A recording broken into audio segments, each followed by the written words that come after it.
ନମସ୍କାର ଦର୍ଶକ ବନ୍ଧୁ, ଆପଣମାନଙ୍କୁ ମୋ ଚ୍ୟାନେଲରେ ସ୍ୱାଗତ ଜଣାଉଅଛି।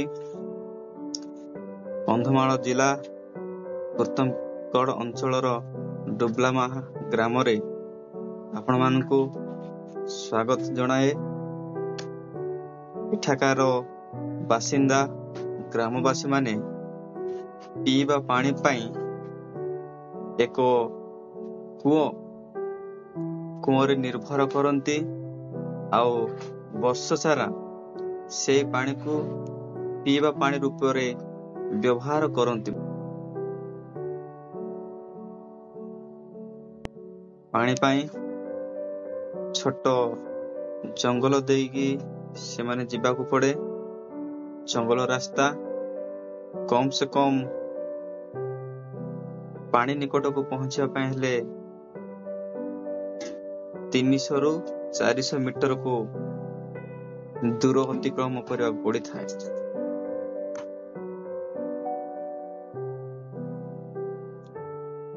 ପୁନର୍ବାର ଆପଣମାନଙ୍କୁ ଦେଖାଇ ପହଞ୍ଚିଗଲୁ। ବର୍ତ୍ତମାନ ଦେଖନ୍ତୁ, ଏହା ହେଉଛି ସେହି କୂଅ।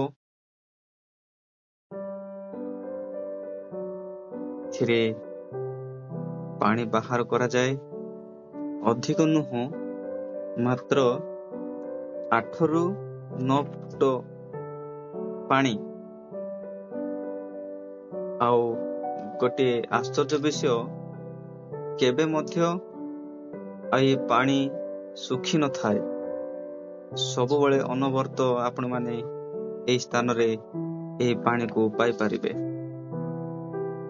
ଖାଲି ପିଇବା ପାଇଁ ନୁହଁ, ଆଉ ଏଥିରେ ସବୁ ବିଷୟ ଗାଧେଇ ବି ଥାନ୍ତି ଆଉ ଯାହା କିଛି ବାସନ କୁସନ ମଧ୍ୟ ମଜାମଜି କରନ୍ତି।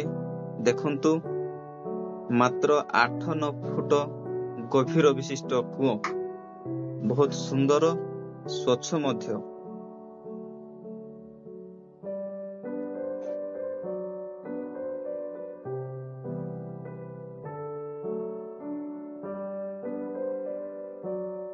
ଦେଖନ୍ତୁ, ବାସନ ମଧ୍ୟ ମଜା ଚାଲିଅଛି। ସାଙ୍ଗରେ ଛୋଟ ଛୁଆ ମଧ୍ୟ ସାଥ ଦେଇଅଛି। ପ୍ରତ୍ୟେକ ବିଷୟ ଏହି ପାଣିକି ନେଇ ନିର୍ଭର କରିଥାନ୍ତି। ଆପଣମାନେ ଦେଖୁଅଛନ୍ତି, ବର୍ତ୍ତମାନ କାମ ସରିଲା ଆଉ ପାଣି ନେଇ ଯାଉଛନ୍ତି। ରୋଷେଇ ମଧ୍ୟ କରାହବ। ଧନ୍ୟବାଦ ଆପଣମାନଙ୍କୁ ମୋ ଚ୍ୟାନେଲରେ। ଆପଣମାନେ ଅଧିକ ମାତ୍ରାରେ ଦେଖନ୍ତୁ, ସେୟାର ଆଉ ସବସ୍କ୍ରାଇବ କରନ୍ତୁ।